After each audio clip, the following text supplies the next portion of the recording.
to bring the whole fucking diseased, corrupt temple down on your head. It's gonna be biblical.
Hello and welcome to Patriots Across the Pond and Friends, episode 38.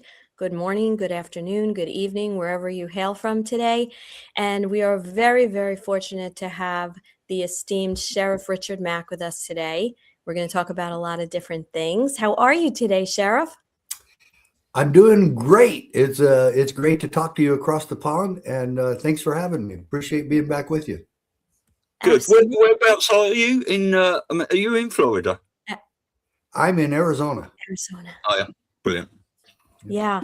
Well, just for our viewers, I wanted to just give a very short background about you and your esteemed career. So Sheriff Mack is an author, speaker, and former, excuse me, and who began his career in Provo, Utah, rising from cadet to detective before serving 2 terms as Graham County, Arizona Sheriff from 1988 to 1997. An FBI National Academy graduate, he challenged the Brady Bill to the U.S. Supreme Court, winning a landmark 5-4 10th Amendment decision. A National Award recipient, Sheriff Mack now speaks nationwide on constitutional rights and reform. He also started the Constitutional Sheriffs and Peace Officers Association, which is an organization that brings citizens, law enforcement, sheriffs, and elected officials together. It's solution-oriented, taking our country back in a peaceful and effective way at the local and state level. There is an annual membership available, picture of the cover of his #1 book, The County Sheriff, America's Lost Hope. Wow. So I know you started in Utah with your career, and then you went back to, is Arizona's your home, right? Where Yes. you were born Both and my raised. wife and I are from Arizona. Wonderful. Wonderful. But there's one thing about you talking about Florida and Arizona. I don't know how they call Florida, Floridians and others call Florida the Sunshine State. I've been to Florida a whole bunch. It's not the Sunshine State. They have rain there almost every day, and when they get rain there, I mean, it really it's a tropical storm. In Arizona, we only get about 13 inches of rain the entire year. They get that in a couple of months in Florida. Arizona is the Sunshine State. We can golf here all year long. And maybe you can golf in Florida all year long too, but you'll be sweating almost every time you're doing it. In Arizona right now, this is beautiful weather. We're 70, 72 degrees today. It rained during the night. It's a beautiful morning, and the sun is shining. I love Arizona. I love, one of my favorite places is Sedona. Oh yeah, absolutely. Red Rock and beautiful desert and beautiful mountains. And yeah, Sedona is really growing. In fact, probably too much. Yeah, well, that's what happens, right? And then you get too many people and it becomes very commercial. But you were going to say something, Stu. Oh, no, I was just saying, we were speaking to someone yesterday who lives in Florida, and he said there was a massive difference between the east and the west coast. So I've been looking at property all morning in Florida, just a bit of window shopping, but I might have to start looking in Arizona now. Yeah.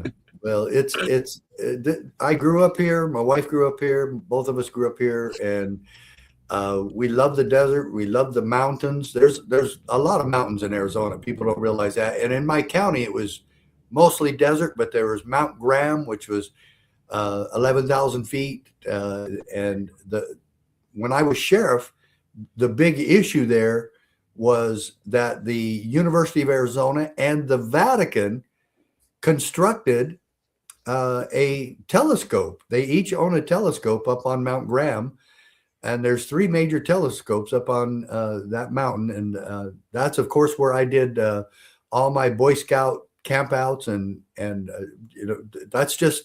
that's the landmark for Graham County and Safford, Arizona, where I went to school, grade school and high school, and then I did 2 years of college right there at a community college. And then I went to Provo to finish my degree at Brigham Young University. And then I tried to get in the FBI because that's what my father was. And that never worked out. So I hired on with Provo Police while I was working my way through college. And that's where I started. As you said, I was a cadet. I was a parking enforcement cadet, which vernacular is meter maid.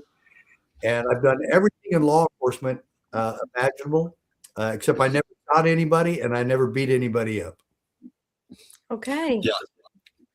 Great. Okay. Well, there's an awful lot going on over there at the moment, especially in Minneapolis, Minnesota and stuff. I know you want to talk about that, and so do we. And there's a vast difference between those places and what's going on in Florida, isn't there?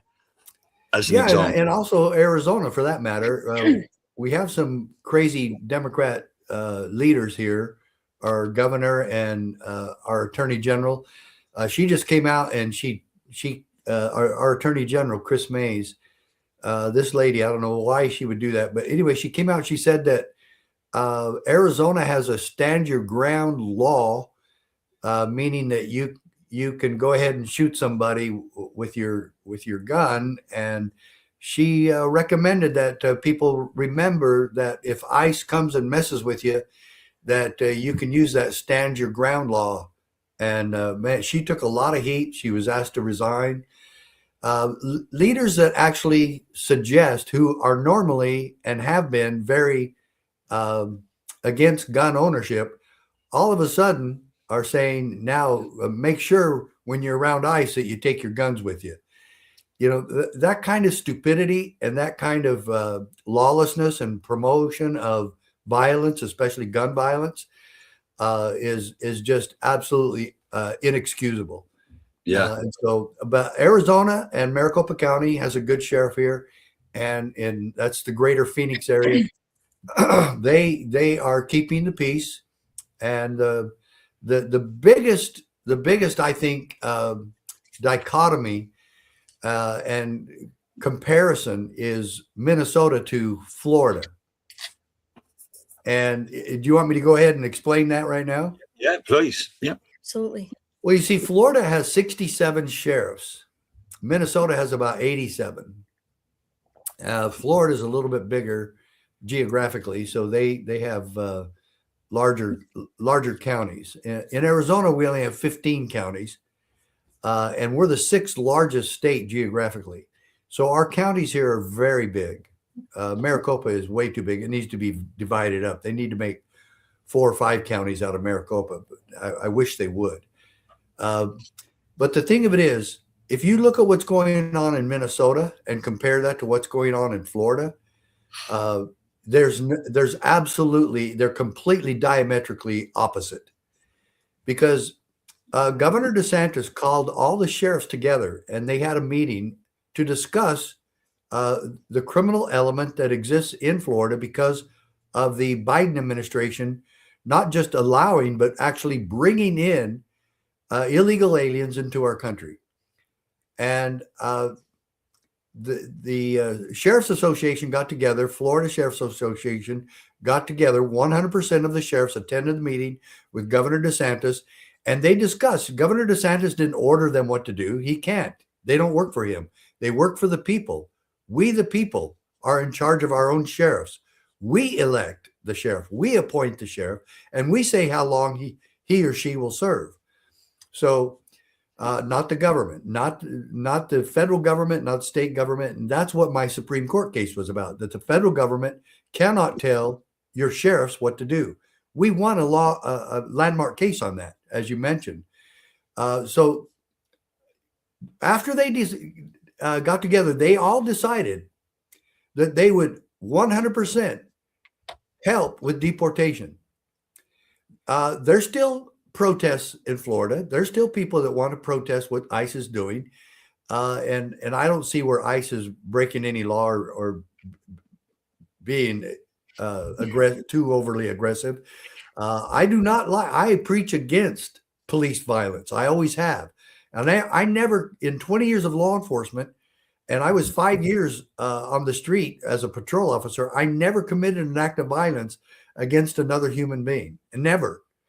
I had to stop fights, and I pinned a couple of guys against the wall. I tackled a couple of other guys who were fighting, and but I didn't beat them. I didn't use my nightstick. I didn't mace them. I've never slugged another human being with my fist, ever. And so the sheriffs took that same approach, that, look, we will be present. We will be there where the protesters are. We will protect the protesters, and we will make sure that ICE can do their jobs without interference. Now, that's the key, because once you impede or interfere, you're breaking the law. No sheriff has to help. No one, and I talked to Tom Homan about this personally in his office, no one can force the sheriff to help the federal government with deportation, but no one can force them not to. And it's up to the sheriff and the people he works for how much they get involved in that. But the sheriffs of Florida say, look, we have now, because of the Biden administration, international terrorist groups who have set up sleeper cells all across America and throughout Florida. We have cartels who have now set up shop in America and including Florida. We have human traffickers, including those who sexually exploit children and sell them into the international slave trade, sexual slave trade. And you have the fentanyl dealers. All of those people have infiltrated and invaded America. And now you have mayors and governors and attorney general, and some places chiefs of police, some places sheriffs like Philadelphia, are actually defending these people and trying to make sure they stay in their communities. So that's how insane it has gotten. But Florida has had very little unrest, no arrests of protesters. They're protesting. They have a right to protest, and I totally support that. But no one's been killed. No one's been hurt. Very few arrests. And the law is being enforced. And there's been lots of deportations out of Florida. My good friends in Minnesota and the sheriffs of Minnesota, you need to look at what Florida is doing, and you need to make this happen in Minnesota. You've got a job to do, and protecting the protesters and defending ICE and making sure you have their back and that they are protected as well is your job. And you've been sitting behind your desk, and it's time to come out and make sure that both protesters and ICE agents are being protected. Sheriff, I want to just preface a lot of this with, we have a lot of international viewers as well on our podcast. Sure. And I was hoping, before we get into some of the issues, if you could explain the constitutional role of a sheriff here in the United States, what the role is, how that differs from other law enforcement, because a lot of people don't understand what a sheriff, what his or her job is. Yeah. Okay. Well, and even so, the history of sheriff goes way back in English law and Anglo-Saxon law, over 1,000 years. The Sheriff of Nottingham is a good example. And if you have a bad sheriff, just like the Sheriff of Nottingham was, it can be really bad for the people. And that's why the people have got to elect honest and good men and women to that office. Now, there's about 20 female sheriffs in America. And the difference is that they are elected. They are appointed by, for, and of the people, just as Abraham Lincoln said in his Gettysburg Address. And so the people are in charge. The first three words of our Constitution, we the people, we are in charge of this government. And so now we have states that are trying to destroy that, and especially Washington State, where we just got back from our Save Our Sheriffs rally that we did just a month ago. And so the main difference is people have got to understand this difference. They are appointed by the people. They are elected. They are the only law enforcement office anywhere in the country, anywhere in the United States, that is elected by, for, and of the people. And so that's the difference. The chiefs of police and the state police and any other police, university police, they're all appointed. And the chiefs of police are bureaucrats. The sheriff is not a bureaucrat. He is his own office. That's why it's called the sheriff's office.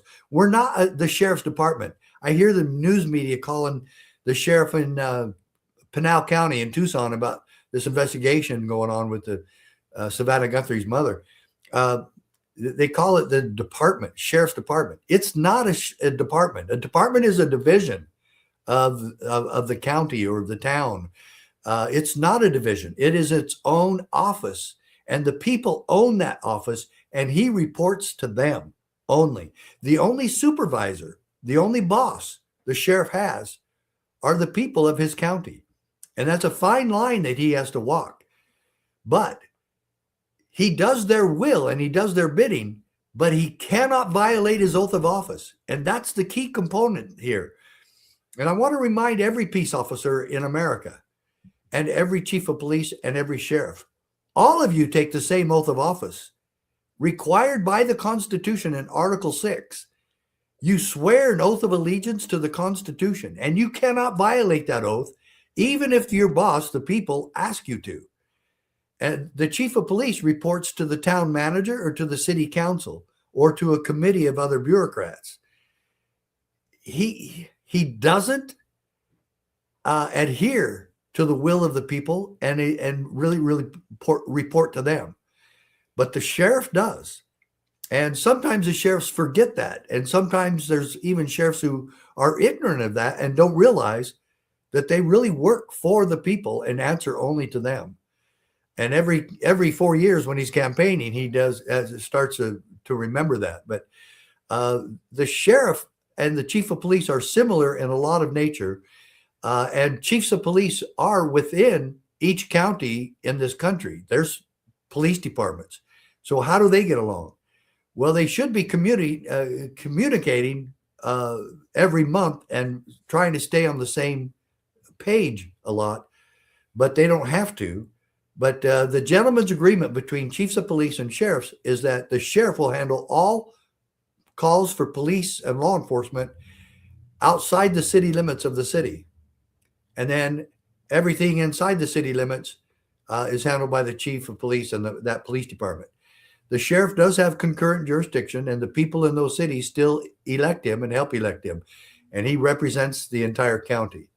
So there's the difference. And I really wish that the chiefs of police were also elected, because the people need to be in charge of who represents them in law enforcement, as well as the city council and the county commissioners and the state legislatures. They're all appointed and elected by the people. Thank you. Oh, you're muted. Sorry, I've just got a quick point to what you were saying before, and then I've got a question about sheriffs.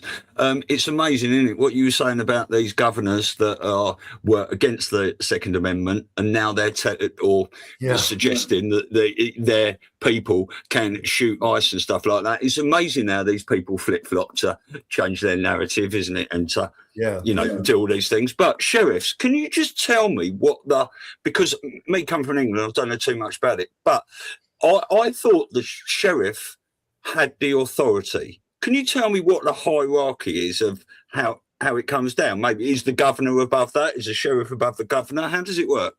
No, they're they're just in different lanes of traffic.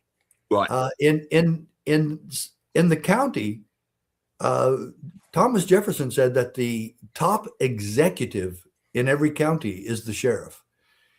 He is the chief law enforcement officer.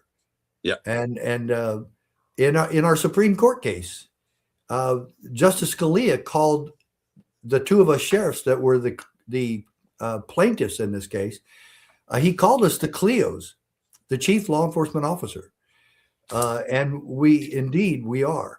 And so the lane of traffic for sheriffs is here, and for the governor, it's here.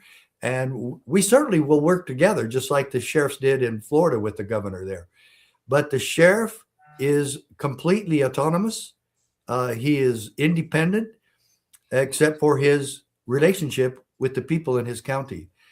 And therein lies his power, because he reports directly to the power source, we the people in his county. And so seriously, the only boss he has, the only one he reports to, are the people. Now, he has to work with the county commissioners to do his budget every year. They have to approve his budget. But after they approve the budget, he runs it. And so that's the only time he has to work with them, and that's a good check and balance. The sheriff should not be able to just write a check for his own budget.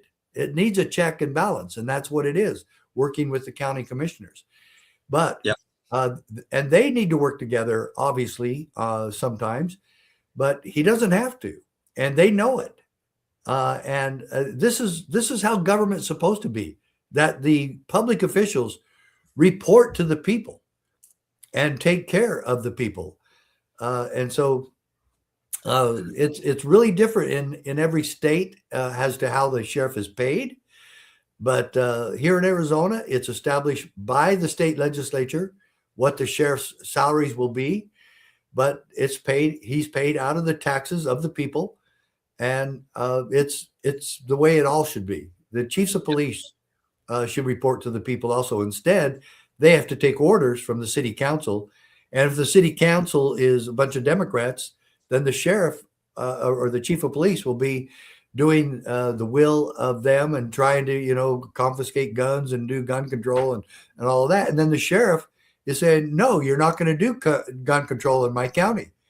And we've had that problem in the country before. In Wisconsin, when Sheriff David A. Clark Jr. was the sheriff, he told the chief of police, you're not going to confiscate guns and initiate any gun control in this county. And they kind of got in a big squabble about it. But the sheriff won.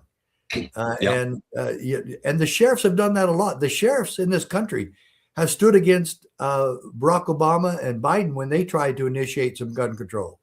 And the sheriffs here, more than once, more than just our case, when we did it in 1996, 97, when we won at 97, the 7 of us sheriffs helped save the Second Amendment.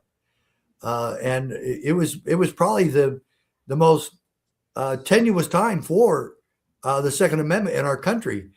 And 7 sheriffs stood up and said, this isn't going to happen here. And it didn't. It was quite historic in a lot of ways. But that's the main difference. That's where they're at. Did you have a follow-up? Well, no, I just wanted to ask as well, because this is it's a bit biting of the tongue, really, but we know there is so much corruption out there. And you said these sheriffs are elected, but do you know, with all this corruption, that there are some sheriffs out there that have been installed, selected rather? We know that the vast majority of these people are good police, God-fearing, and do their job. But obviously there's corruption everywhere that we're seeing revealed every day. Yeah, and we really push the sheriffs to investigate local corruption, and these people that get away with these things, and and not only that, but conduct some investigations. And one sheriff did here in Arizona, conducted an investigation on Alejandro Mayorkas, who was in charge of DHS, and they really got after him for not just allowing illegal aliens into the country, but actually facilitating and bringing them in. And he could have been charged with treason and a few other crimes. And this is what needs to happen. Pam Bondi and the DOJ need to start going after and investigating real criminals. And they arrested a couple of judges. And when that happened, when Judge Dugan in Wisconsin actually helped someone, an illegal lady in her courtroom, actually helped him get away from ICE, and she was arrested for that. And I said, finally, we're arresting the real criminals in America. The judges who have perverted our justice system need to go to jail and need to be investigated.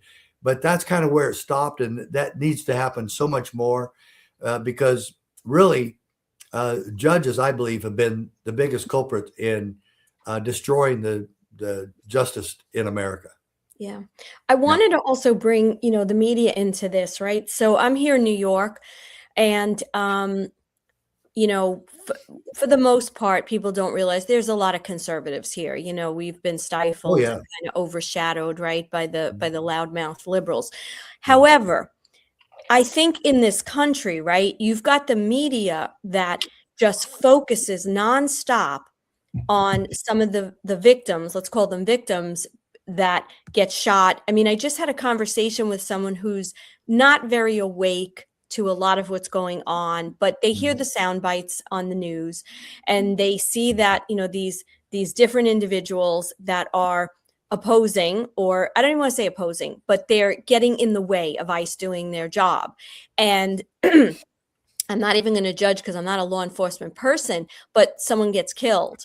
And so now the media, that's all they're talking about. Doesn't matter what channel you turn on, doesn't matter what network you turn on. It's just an echo chamber of how ICE is just out there to hurt people and throw innocent people in jail. And I mean, to me, these people, meaning the American public, don't even have an understanding of how deep the corruption goes. They don't have a sense, maybe they're learning it now through the Epstein files, but they don't know about child sex trafficking. They don't know about all the human trafficking. They don't really truly understand what these gangs are doing, and right. And yet they're out there with this false narrative. I mean, what do you feel about that? Because I feel that's one of the biggest problems. It's a one-sided report. It most certainly is. And I've talked about that quite a few times, but the Democrat Party is part of that problem, what you're alluding to right now. Look, there's been many rapes, murders, sex abuse of children that have happened with the suspects and perpetrators being illegal aliens. Never once did the national media or the Democrat Party or any Democrats, the Biden administration or Biden himself, ever come out and express regrets, express condolences to the victims' families, like Laken Riley in Georgia. And you see, Laken Riley wasn't driving a truck trying to run over an ICE agent. She was just out for a morning jog, and she was raped and murdered. And not once did anyone on the left ever express regret or sorrow about this horrible crime, because that would get in the way of their narrative of bringing in these good people that just want to be here and assimilate into America. And the cost of all of that was so egregiously high and just astronomical that the taxpayers had to pay for these criminals to come into our country. And I know, look, I lived 2 years in Latin America, in Central America, to be honest. I lived a year in Guatemala and a year in El Salvador. And I speak pretty good Spanish. And my degree is in Latin American studies. I love Latin America, and I love the Latin American people. But if anybody comes here illegally, and ICE is looking for someone else, and they run into one of these people who are just here to get a job or seeking asylum, whatever they're doing here, and they get caught and they get deported, that's the chance they took. And they knew it. And a lot of these people are taking advantage now to go back because they're being paid per diem to go back. Yeah. And they're going, okay, well, if, I'll go back. And about 30% have gone and done that. And it's been successful. But when you have the national media, who is completely one-sided and only media for promotion of the Democrat Party, that's way different. And the hypocrisy and the dishonesty of the media and the Democrat Party are part of what's destroying our country. And in fact, not part, just a huge part of what is destroying America today. We cannot trust the media. We cannot trust the Democrat Party. They only do what's best for their party and not for America or for the people. For instance, this bill that they're trying to pass right now, the SAVE Act, to make sure that everyone voting has to show identification. And 71% of the Democrats were polled and agree with that. But the Democrat Party voted 99% of the people in the House of Representatives. Only one Democrat voted for it. Now, who could oppose that everyone should present identification in order to vote? Well, the Democrats do, because they didn't bring these people in here for nothing. And they wanted to make sure that, one, you can get registered to vote the same day of the election. Two, then you can vote. Then you can vote, and you don't have to show any identification whatsoever. This is absolute insanity. It's absolute corruption and criminality from the Democrat Party, and they don't care. And this is what's part of the problem. And maybe we need to, how we could ever do this now, because Washington warned us in his farewell address that a two-party political system would be the bane of American liberty. Yeah. And that's exactly what's happening. Sometimes Republicans do the same stuff, but not ever as bad as the Democrat Party. They are anti-American. They are anti-Constitution. They are anti-rule of law. They are pro-crime and pro-illegal immigrant. And they put all of that ahead of safety and security for all Americans. And it's coming back to bite them. But now it's kind of like, oh, well, we forgot about that, because it looks like the Democrats are headed for victory this year in taking back the House. And I don't see how any Democrat or anyone could allow that to happen with all the crime that they've invited in to our country. Terrorists are here, cartels are here, human traffickers are here, and it's 100% the Democrat Party and the Biden administration. Yeah, I just want to say this to your point about how you could, register and vote the same day, right? On that order. I didn't know this, but I heard from someone who is a citizen, but they came here, so they became a citizen legally. I'm all for that. Yeah, no, of course, we all are. And he was telling me that some of his friends told him, you could get a job over at the TSA, right? Because we're in New York, so Kennedy Airport is the big airport here. And you only have to be here for I think it was either 4 or 7 months, and you can get a job with TSA. And some of these people that are just coming over, from some of the Middle Eastern countries are getting jobs. What is that about? Well, that's about one. I think they need more help, and the employee pool isn't as big as they would like. But it's if the Trump administration is doing that now, I'd be surprised. I think during the Biden administration it was definitely happening. And some of them were even becoming police officers. In California, there were illegal aliens serving as police officers. They let them drive trucks when they're not qualified. And it's really difficult to understand road signs and warning signs when you don't speak any English.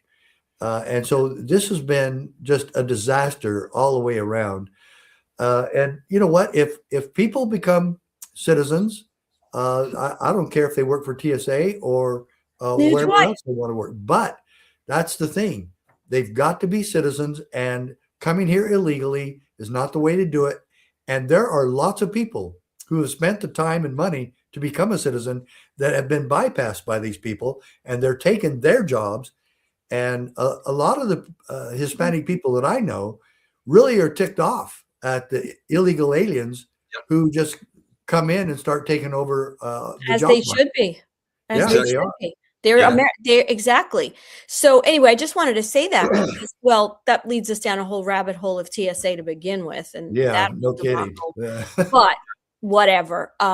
It's just become like the inmates are the way this country has flipped. It's like the inmates are taking over the asylum. That's Right. really what we're looking at, right? In all these different areas. I do believe we're looking at a big exposure operation, as we're seeing, because the more insane it gets, the more people wake up to what's going on and get involved and engaged. But what a lot of these Democrats and these people on the left fail to address is the fact that anyone coming into your country illegally is already therefore a criminal.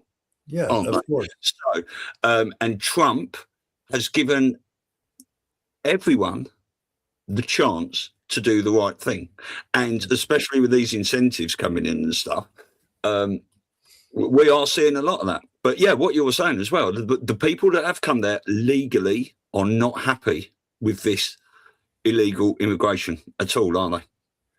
Yeah, and I think that's happened in England and some other countries in Europe. And, the illegal alien problem is biting people. Is biting everybody on the backside now, and it's just gotten to be too much.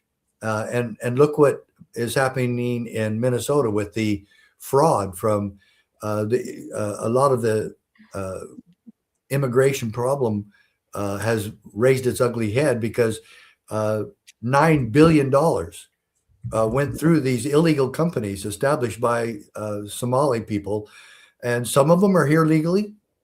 Some of them there are not, but they've still established these shill companies where they're sending money back to terrorists, and some are terrorists, some are not, some are good people, some are not. But how do we know which are which? Right. And that the Democrats have facilitated this crime is just so astonishing.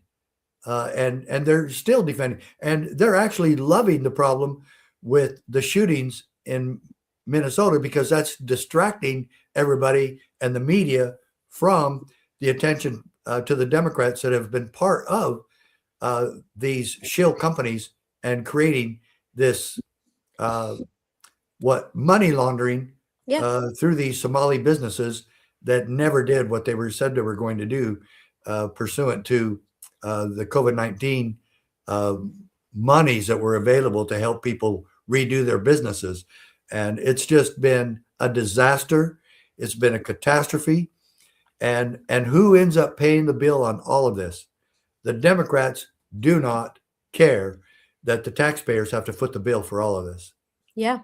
And you have to figure if you can't spell the word learning and you have a Leering Center, chances are, right, there's something wrong there. However, now we're going to see this go through all the states, right? Because they're talking about Ohio, and now we're seeing in New York that they have Washington State's really bad, Seattle, all over. It's going to be massive exposure of just how deep this goes. But on the subject of I don't know where your family originated from, Sheriff. My family originated from Italy. And in the 1920s, like people are complaining about having to come here. My great grandmother was pregnant in Italy, and my great grandfather came here to set up, housing and the legal way. When he got here, he didn't want to take her on the ship when she was pregnant. So he said, you wait, I'll set everything up and then you'll come over, once the baby's born. Well, they instituted a quota. They had a quota. And it was reached. And my great grandmother had to stay in Italy for 7 years with her newborn baby, right? Oh, man. Until they did it, right? That's what you do. It was the law. She came here 7 years later and, whatever, they ended up, living here and everything. But my point is, people need to look at history too, about how immigrants came to this country. There was quotas, there was amounts, and people abided by those rules. Right. And there was an orderly process. That's right. And we knew who was coming in. And can you really believe that the president of the United States and his administration were part of this problem? They actually caused it. They actually participated in bringing in people, hiding them out in airports and putting them up in hotels. It's just astonishing that what the Biden family and the Biden administration got away with. And it's been a criminal syndicate. And that's what Washington, D.C. has become.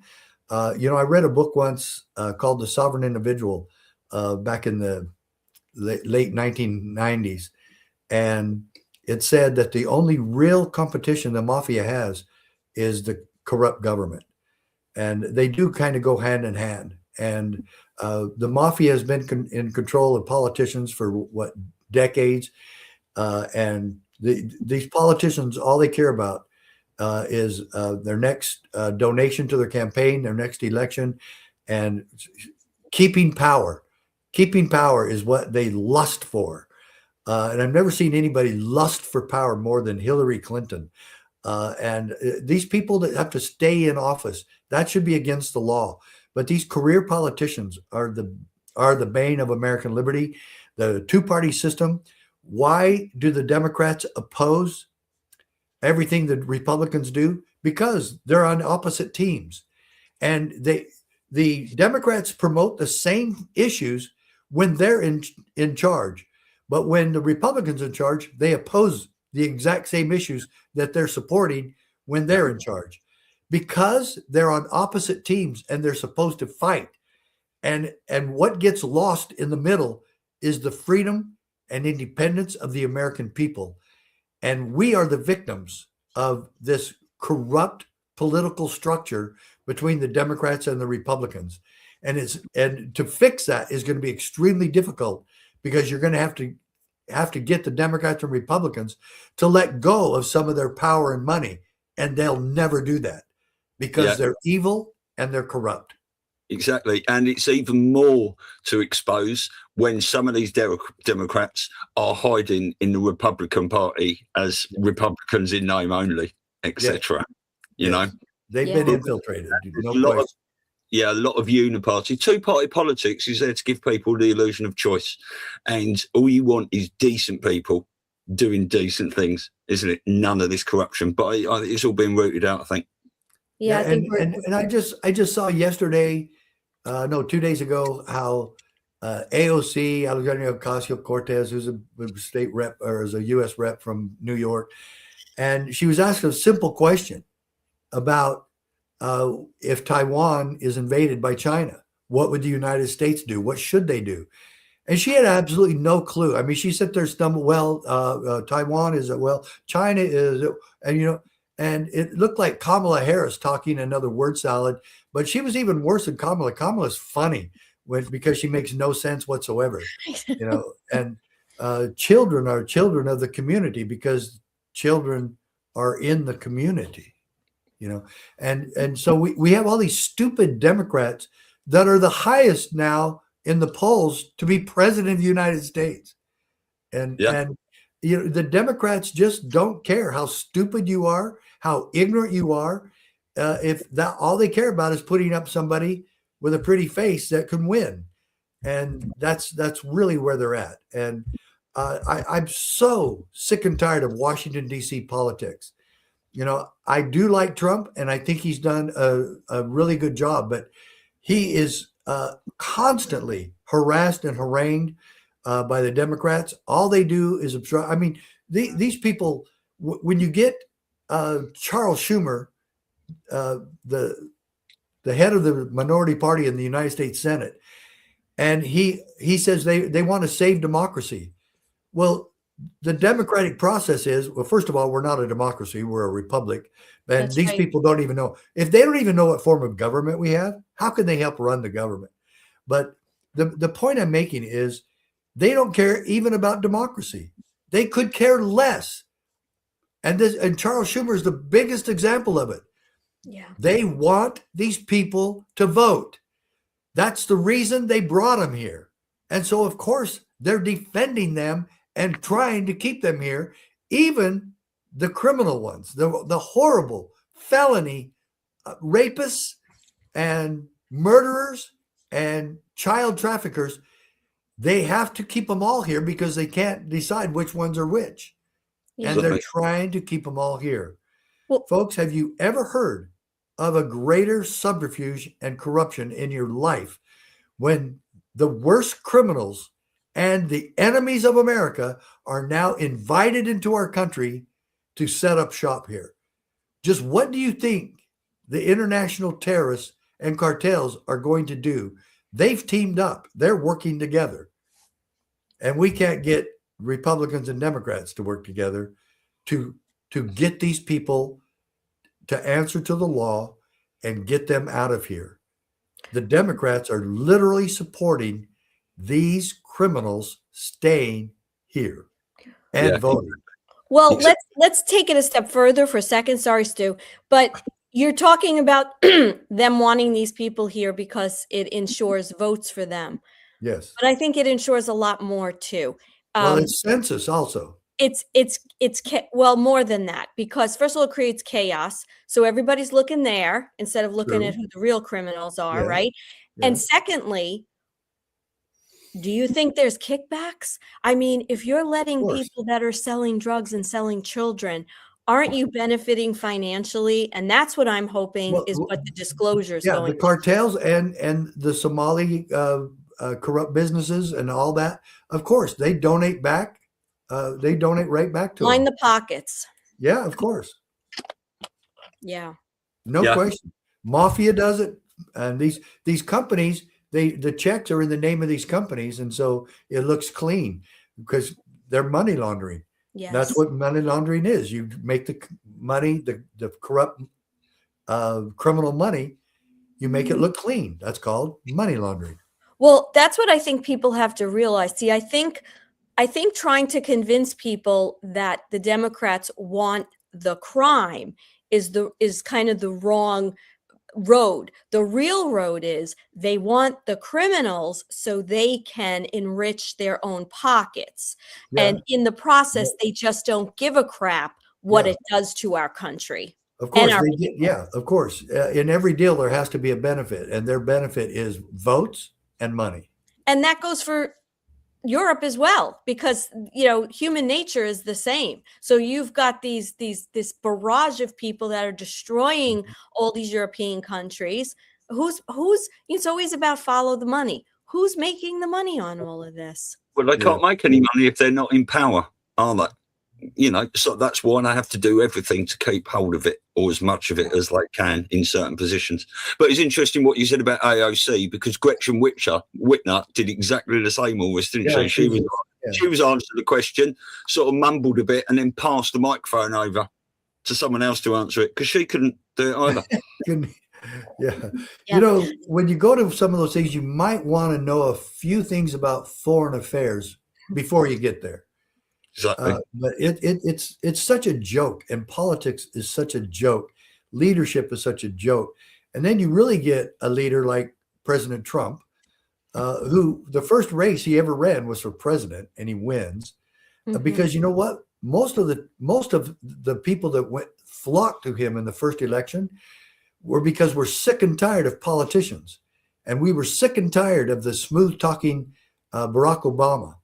And he wanted to fundamentally change America. If you're fundamentally changing America, you're changing the foundation of America, which was based on individual liberty and civil rights. Why would we want somebody in there to change all that? And indeed, they did.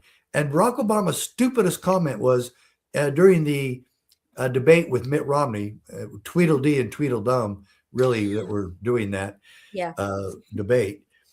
Is that they asked Barack Obama, is health care a right for a citizen? And his answer was, in America, in a country such as America, yes.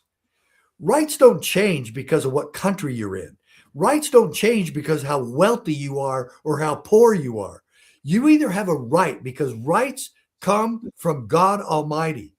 They don't come from wealth and they don't come from politics. Rights are something you're born with. And that's what he doesn't get and never has. And that's the kind of answer you would expect from a Democrat. But even these Democrats that were in Europe for this summit and this meeting, how stupid can you get?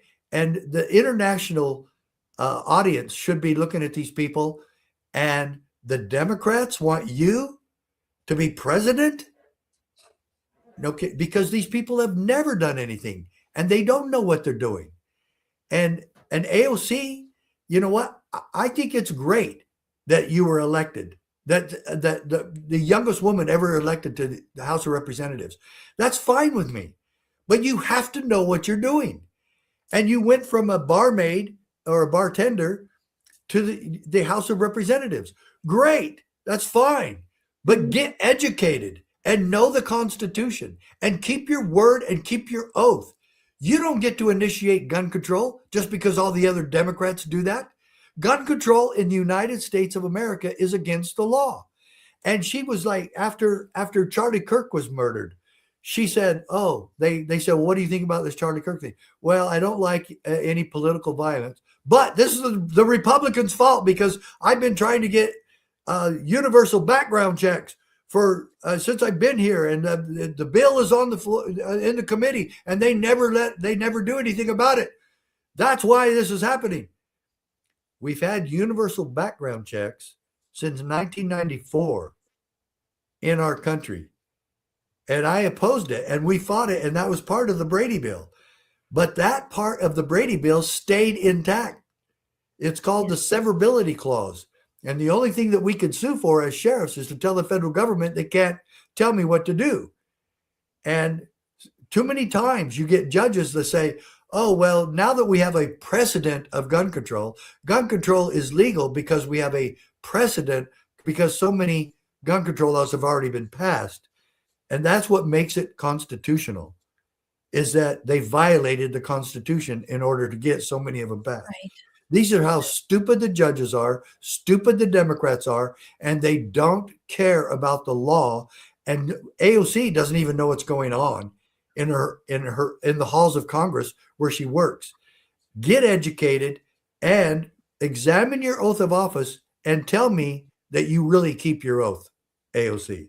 Well, first of all, let me just, being from New York, she didn't really get elected. The other person she was running against, there was no one else. So it was by default that she got in. So she said what I saw on her Wikipedia is that she beat some highfalutin Democrat. No, he dropped out. That's my understanding. And he dropped out. Yeah. Well, so maybe he saw the handwriting on the wall that he was going to lose. Is that planned? Did they put, because they needed a puppet like her who was terminally stupid to just be able to be in there. So that's like a whole other corrupt conversation.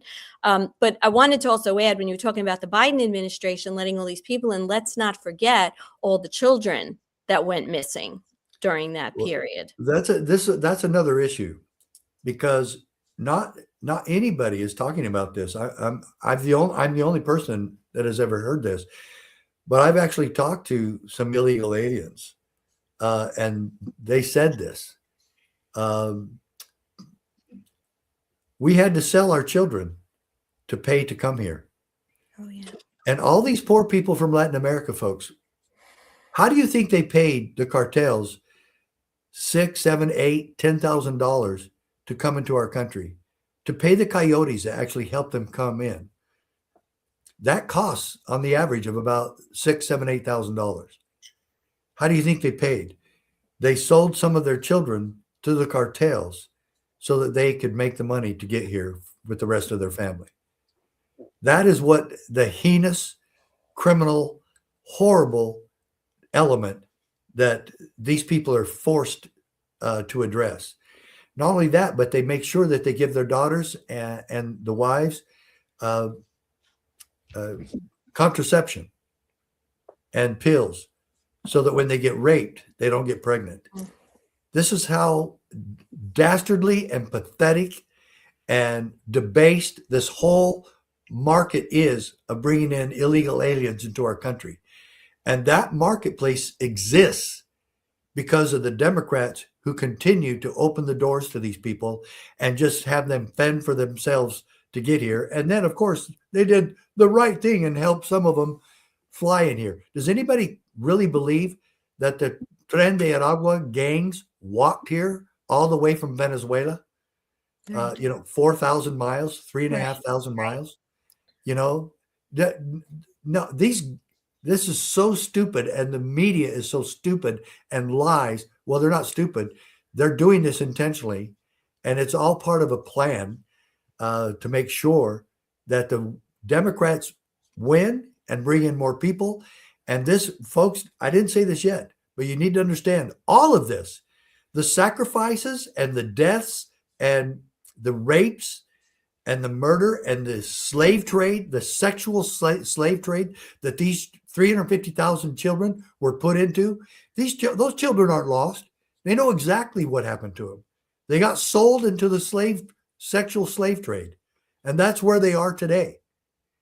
And then when they get older, maybe they'll release them when they reach puberty, because they're no good to them after that. Or kill them. But you know what? I commend what you're saying about the Democrats, but I have to actually say that there comes a point with the media and with all that's going on that people have to start waking the hell up. You cannot just sit there like a zombie listening to what they say and not use your head and start to stand up and realize that something is wrong. And you cannot just listen to the ridiculous narrative that's on the TV all the time. Well, that's a good time to tell people they can join us. They can join the CSPOA. We help with that. Our whole thing is solution oriented. There's very few organizations that exist that are 100% solution oriented like we are. And it's a peaceful and effective process. And that's why every American, should be joining. We invite people from England to join, to donate, to help this movement increase. We cannot do this without funds. We cannot do this without we the people. And America will not be saved. And we will not get back to our constitutional republic if the American people don't wake up and be part of the solution. Richard, I've just got this little 48-second video for that off your website. Do you want me to play that quickly? Lisa sent it to me. Yeah, or just play that 48 seconds. Are you ready to stand up for your community and support your local sheriff? Join the Constitutional Sheriffs and Peace Officers Association and become a vital member of the Sheriff's Citizens Posse. At CSPOA.org, we empower citizens like you through weekly webinars, arming you with the knowledge to back your constitutional county sheriff. Together, we can uphold our Constitution and ensure liberty and justice for all. Your community needs you now more than ever. Visit CSPOA.org and join the Sheriff's Citizens Posse today. Make a difference. Stand for freedom. That's CSPOA.org. Your country, your fight, your future.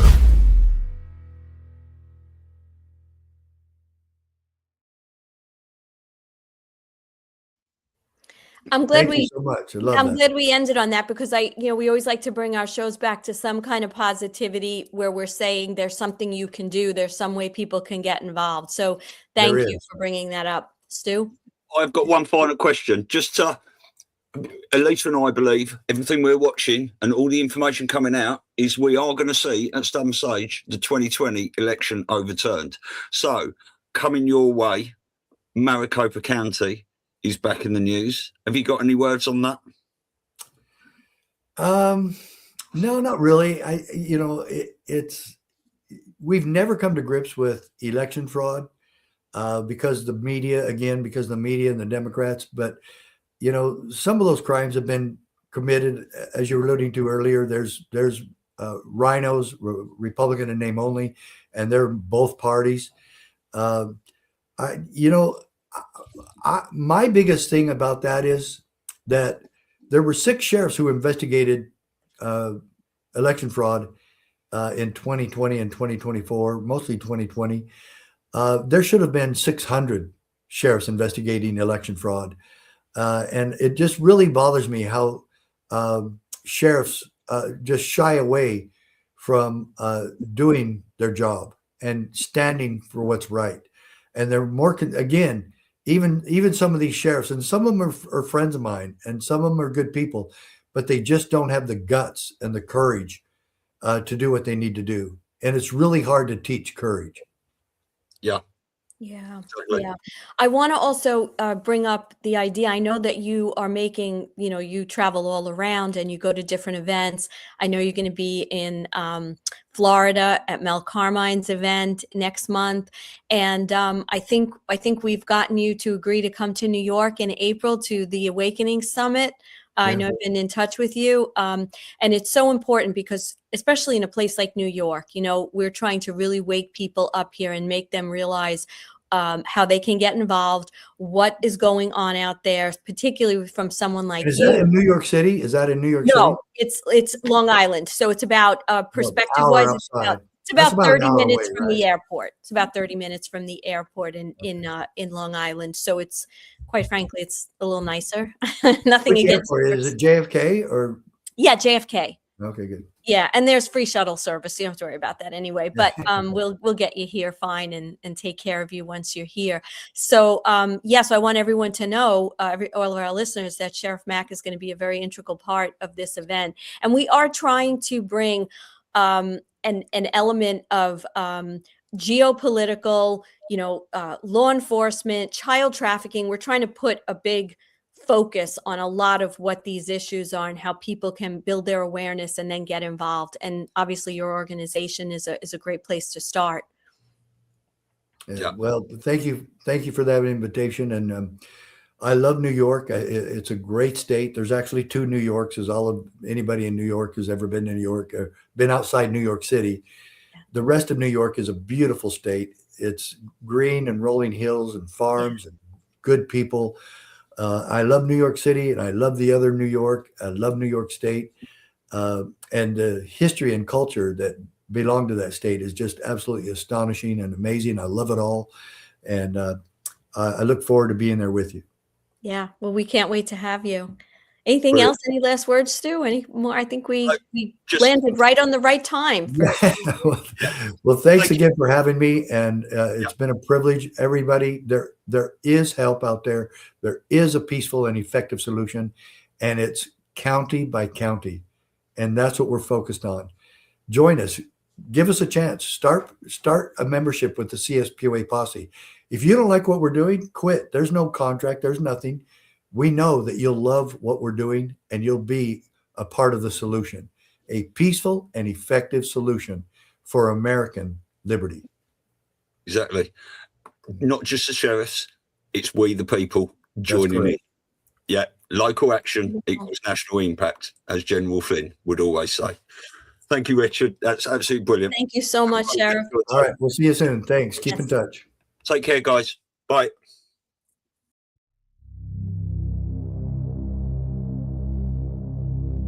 In a world flooded with noise, clarity has become rare.